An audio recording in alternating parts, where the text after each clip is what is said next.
Africa, a huge continent with a huge wealth of natural minerals and resources, and a place that has seen its fair share of exploitation, from colonialism to occupation. The people of Africa have seen their asses bled dry by Western and global North corporations, so why then is the practice still ongoing? However, there's a devastating side effect to the exploitation of African resources, and none more so than the oil industry, which in Africa sees multiple foreign companies drilling for oil and leaving the local population in a difficult position as a consequence. We can't see no fish in this water because the water is stained with crude oil, and no living fish can be available to survive with this water. So the oil is everything. Furthermore, the largest oil companies in the world are solely in it for profits.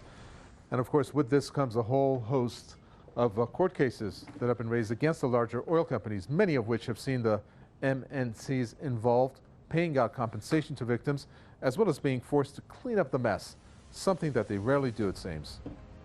There is no dispute that Shell has polluted these communities very, very significantly. They are living with chronic levels of oil pollution in their water systems, in their farmland, in their every aspect of their lives is affected. And Shell admits that. Shell also admits it's responsible for cleaning up oil, its own oil, and it hasn't done so. Hello and welcome to Economic Divide with me, Kavango. We are proud to bring you another ED exclusive as we cover yet another example of exploitation of African resources in the Kavango Basin, with the story having been brought to our attention by our viewers in Africa. As with this story and others we have featured on Economic Divide, remember, we can't do it without you. So make sure that you write into us at economicdivide@presstv.com and tell us about the stories that matter to you. Who knows, our next show could be about a story happening in your part of the world. So let's start off by examining just why foreign oil companies are so interested in getting their hands on African oil. For starters, Africa as a continent is very rich in oil and gas, with an estimated 487.7 trillion cubic feet and around 125 billion barrels of proven oil reserves. Clearly a good incentive for foreign exploitation, as I'm sure you'll agree. Of the nations in Africa that have such resources, 5 countries dominate the upstream oil production, with Nigeria, Libya, Algeria, Egypt, and Angola enjoying 85% of Africa's total proven reserves. However, there's also the issue of untapped reserves, and it's hence why Western companies are becoming ever more active on the continent. One such example of this speculative exploration is situated between Namibia and Botswana, encompassing the so-called Kavango Basin. Now, this area spans some 35,000 square kilometers, and we'll see the operating company based out of Canada drill hundreds of UNESCO protected land, bringing with it some very serious consequences.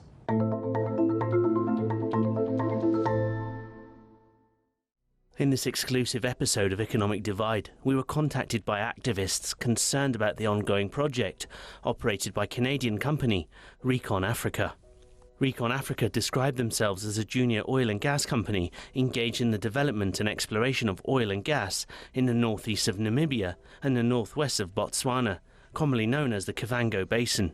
The company has acquired a 90% stake in the exploration of petroleum in Namibia across an area of around 25,300 square kilometers, as well as obtaining a 100% stake in the petroleum license of Northwest Botswana, covering around 9,900 square kilometers of land. It's been estimated that a total of 120 billion barrels of oil lie underneath the coveted area, an estimate delivered by the leading geochemist Daniel Jarvie of Recon Africa. Whereas there's no doubt that the potential of the oil field is huge in terms of economic advantages for the company drilling, and also for the area, where the creation of jobs will be a key factor. On top of the economic advantages for both Botswana and Namibia, there's also some negative factors that must be considered. One of the main methods of extracting oil is through the controversial method of fracking, which requires huge water resources to achieve. However, based in a desert area, this precious commodity is already something that's hard to come by. Whereas the project's been approved by authorities across Namibia and Botswana, with an environmental clearance certificate being granted, concerns are also being raised about the land, which is home to around 63,500 San people, a native group of Bushmen living in the area, and is also one of the main migratory routes for many of Africa's wildlife, including endangered species, from African elephants to the famous African painted dog. One prominent scientist from Cape Town in nearby South Africa has stated that the project being taken on by Recon Africa is nothing more than neo-colonial extraction of the worst sort, showing how yet again foreign entities are milking Africa of its natural resources.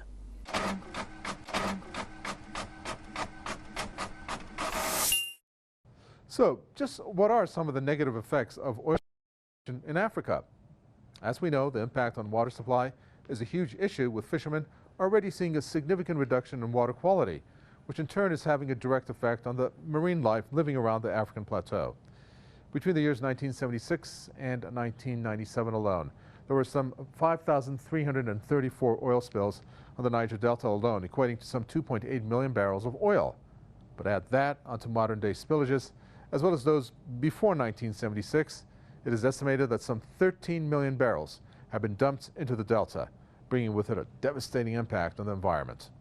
Politics also play a huge part in the African oil industry. For example, Libya, which is Africa's largest oil-producing nation, seeing its oil wealth dry up following the nation, which used to rely on oil for 70% of its national income and 90% of its exports, has seen $100 billion lost due to the civil war.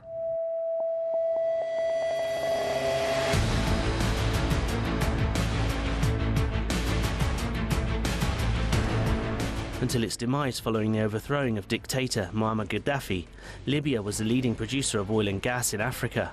However, events took a turn for the worse for the Libyan oil industry, with reports now suggesting that production has all but stopped, as infighting continues across the country. In stepped Nigeria then, as the continent's largest oil-producing nation, which in 2019 saw the West African country produce some 2.1 million barrels of oil per day. Nigeria joined the Organization of Petroleum Exporting Countries, or OPEC, in 1971, becoming the 11th nation to do so, and with its current production, sees Nigeria as the 8th largest oil production nation in the OPEC agreement. But like many other African nations, it's the presence of foreign oil companies that sees Nigeria such a popular destination for the MNCs across the world, all keen to get their hands on the precious resource. Le Nigeria, c'est un pays très important pour Total. C'est un pays où Total est implanté depuis 60 ans. Pas uniquement d'ailleurs dans la production de pétrole et de gaz, mais aussi dans la distribution de carburant. Donc on est fidèle à notre vision qui est pas simplement de produire de l'énergie, mais qui est d'amener de l'énergie aux personnes. Yet much oil-producing nations in Africa, and in fact across the world, there's a consequence to pay for the production of oil, namely the environment.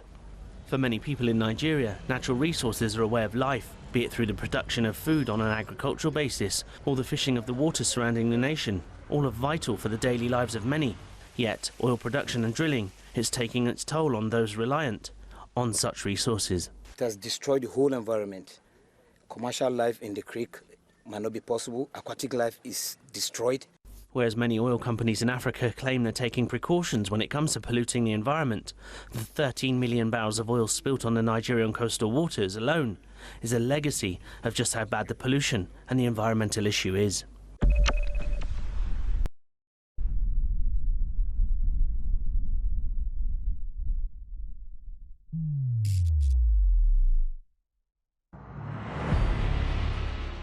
Joining me in the studio in this exclusive episode of Economic Divide is Ina Shikongo. Ina Shikongo is an activist from Namibia who is fighting to raise awareness of the project that's taken on by Recon Africa.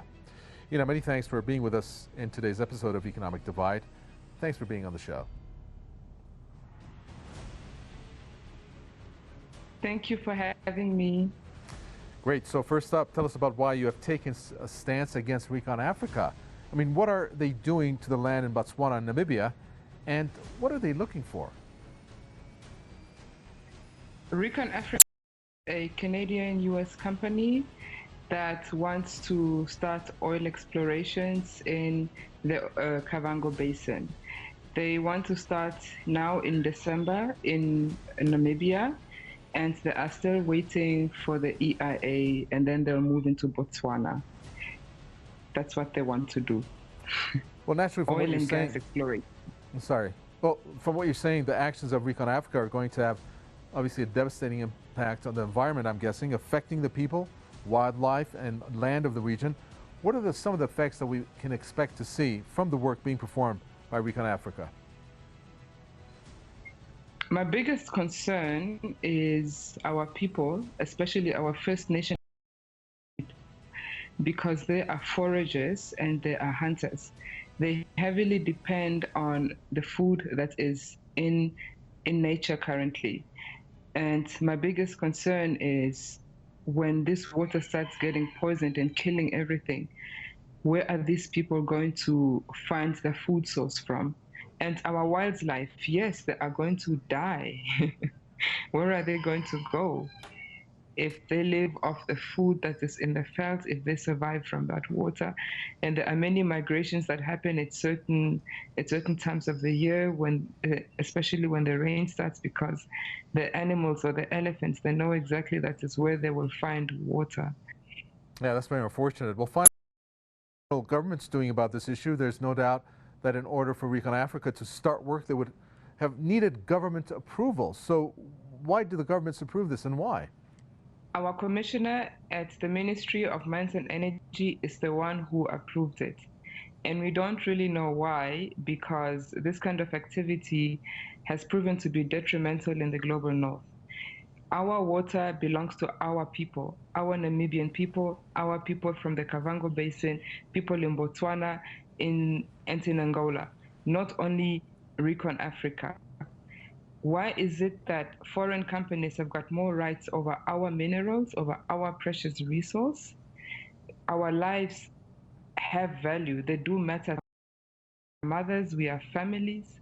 We have our own ways, and we do not need this kind of development that is coming to literally exterminate our people.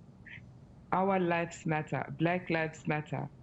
And this is what it is all about. Land grabbing by big corporations coming from outside, pretending to come and develop us while they are just coming to exterminate us.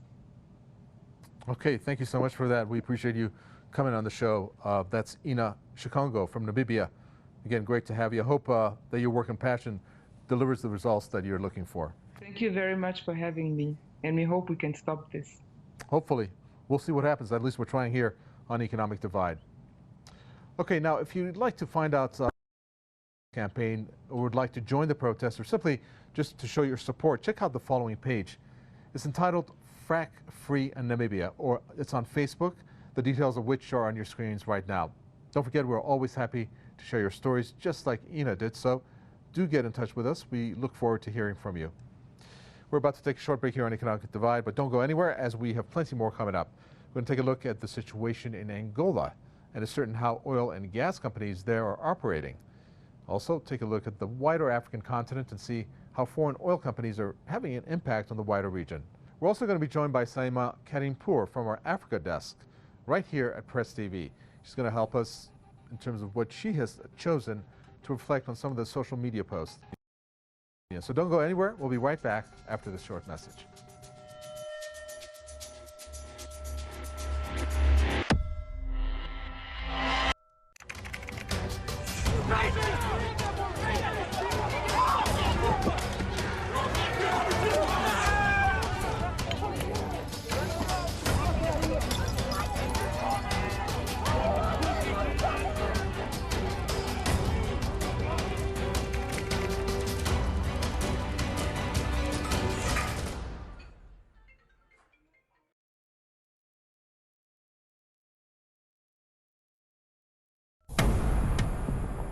Welcome to the in-depth section. Here on Economic Divide, we thought it would only be fair that we present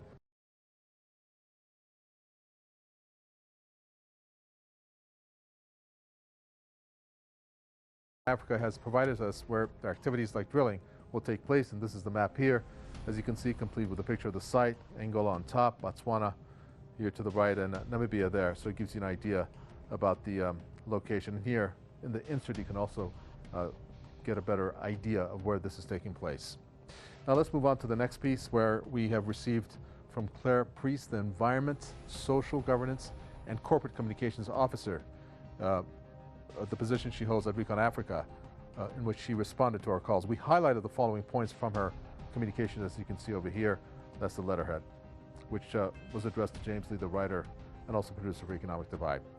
Now moving on to the next piece that we have here in terms of what she has said, as the required environmental clearance certificates in order to prospect for oil and gas in the region issued by the Environmental Commissioner. Now the project has also been the Minister of Mines and Energy. Now moving on to the next piece that we highlighted from the letter that we received from them.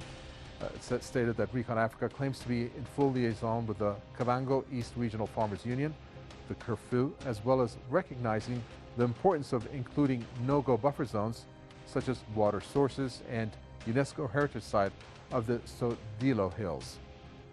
And finally, in terms of what we need to look at here, of what we thought we should highlight, the report also stressed the importance of creating work for local and regional people, which was, according to them, important, and that they used being able to provide a significant contribution to knowledge transfer through university grants, job training, and job attachments for local people. Whereas there is no doubt that there are two sides to every story. It's also no doubt that there are pros and cons to the ongoing Recon Africa project, with activists fighting against the project. Yet, the relevant governmental authorizations or authorities in Namibia and Botswana are seemingly happy to allow the project to forge ahead. Another major African producer of oil is the southwestern nation of Angola. This former Portuguese colony has not only faced a difficult task of emerging from colonial occupation, but it's also been through a period of conflict, something that leaves a deep scar on. Angola is the second largest oil-producing nation in the sub-Saharan African region, also an OPEC member, and currently responsible for the production of around 1.37 million barrels per day and around 17,900 million cubic feet of natural gas, making it yet another lucrative market for foreign oil companies. Much like Nigeria, Angola also sees the likes of Total, Chevron, ExxonMobil and BP playing active parts in the exploration and production of oil and gas in the country, sending huge sums of money out of Angola in profits, and once again demonstrating just how foreign exploitation is part and parcel of African life. However, in spite of a civil war that lasted 27 years and the impact of emerging as an independent nation, things have taken a turn for the worse for the Angolan oil industry. Virus bringing drilling and exploration to a near standstill, reversing years of work in just a few months. Angola also saw one of the most significant cases of corruption in history, as Africa's richest woman, Isabel dos Santos, daughter of former president José Eduardo dos Santos, was exposed as being involved in a corruption scandal that saw her accused of stealing billions of dollars from Angola's financial assets via Sonangol, something that she denies, yet has had a clear impact on the Angolan economy. The scandal, however, did not stop Dos Santos trying to run for president nonetheless, much to the distaste of many. In response to the debt crisis, Angola had to secure $3.7 billion of loans from the IMF and currently owes billions to China, holding the single largest bilateral debt in sub-Saharan.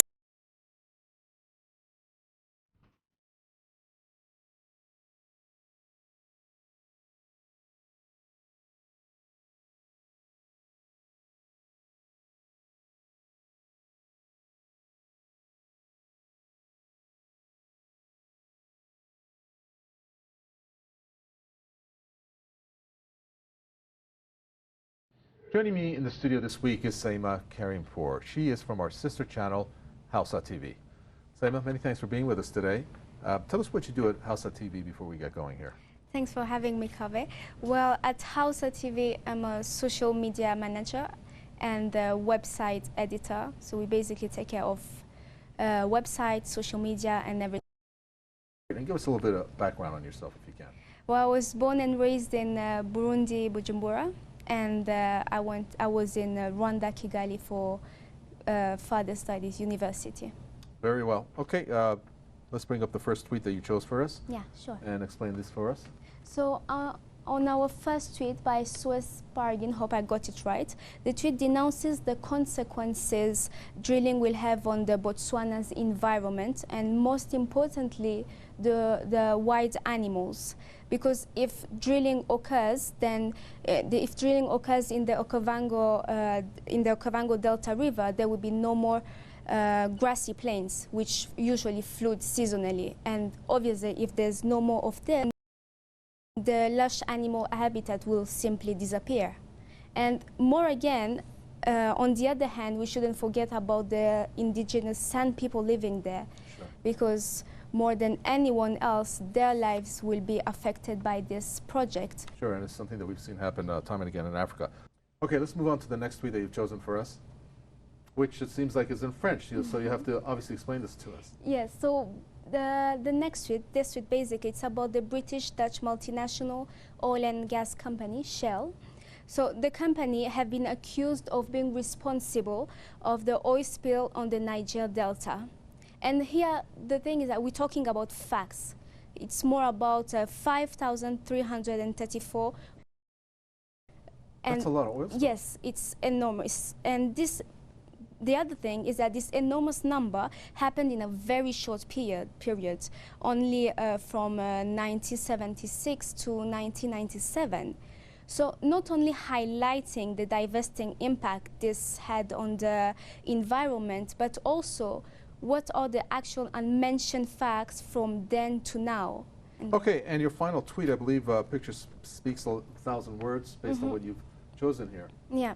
So lastly, to have a wider look on the exploitation topic, let's look at this tweet which denounces child miners in the Democratic Republic of Congo, because as exploitation has major impact on people's life and the environment, exploitation in other sectors mostly have the same negative impact. So basically on this tweet, the accused company is Apple. And the artist denounces the exploitation of child miners through drawing, as we can say it, in order to raise awareness. Very well. Thank you so much. Thanks for coming. And obviously, Hausa TV is where your specialty is at, but we hope to have you on again when we have some related topics. That's Saima Kerimpour here with us. We do appreciate her. All right. We're going to now move to our final package of this show, in which we're going to take a look at how oil is having an impact on the wild. So stay tuned. The rest of Africa is no different from the case studies we've mentioned already on the show. With both offshore and land-based wells and sources of oil and gas, there are rich pickings to be had across the continent when it comes to searching for such lucrative natural resources. For many of the world's major oil companies, short-term solutions aren't necessarily on the agenda when it comes to justify the drilling, as the long-term energy benefits are often considered first. If you look at most projections or energy outlooks well into 20, 30, 40 years, it's quite clear that oil is still likely to be a dominant source of energy. So from that, on that basis, I think we're confident that there is value. There's also the factor of costs when it comes to research and drilling. As we know, major issues such as the environment are all very important points when it comes to drilling for oil. Yet for the oil companies themselves, the research and development that goes into scouting for oil is also an important factor, but is something that is also done with profit in mind. Yet it seems that one of the major factors when drilling and extracting oil and gas from Africa that we don't hear so much about in places such as the Persian Gulf or other major oil-producing areas is the effect of pollution. Right across the board, the effect on the people of the region, the wildlife, the water cycle, and the impact on the local economy, which can be both positive and negative, all play a part when it comes to the extraction of such precious resources.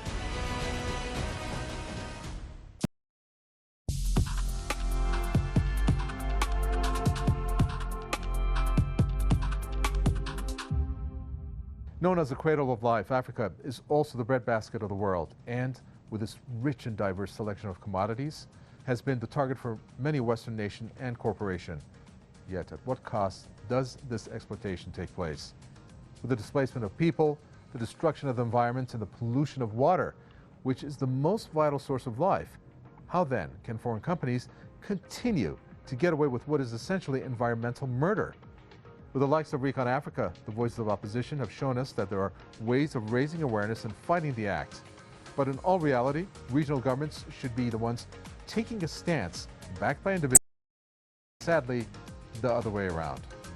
Don't forget, we always want to hear about the stories that matter to you, so do get in touch with us by email on economicdivide@presstv.com. And who knows, our next show may just feature your story. That's about all the time we have for this episode. On behalf of myself, Kavataway, and the whole team here on Economic Divide, many thanks for watching. Stay safe, and we'll see you again next time.